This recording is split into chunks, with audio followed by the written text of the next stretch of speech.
Đừng quăng cái xe rùa xuống nha anh nhá.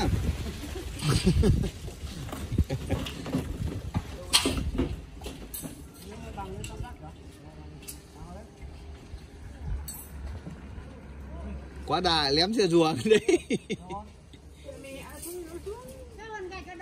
Lại nhặt vào.